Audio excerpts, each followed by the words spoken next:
Ciao tutti. A little Belmont Stakes Day, Belmont Festival at Saratoga update. Uh, Saratoga Racetrack took a lot of rain last night, some rain this morning.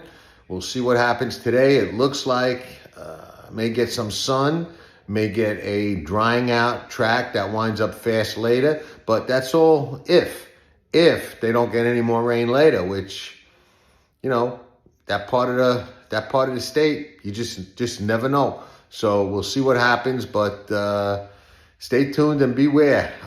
We wait for these big days, and it's kind of a bummer when you kind of got to deal with the weather. And if you're betting multi-race sequences, look what happened yesterday. Yesterday we had the Belmont Derby come off the turf.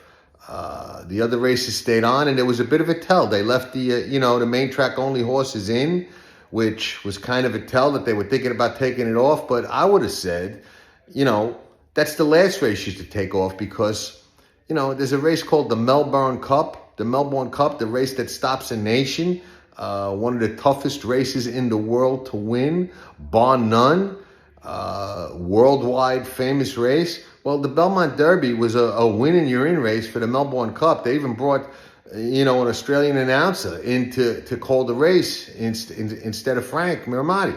So, if anything, I'd have left that race on. Now you got a dirt horse who won in a slop eligible for the Melbourne Cup. So, just another NYRA horse racing decision that makes about 0 cents. And no matter how many zeros you put, it's still zero. So, be that as it may.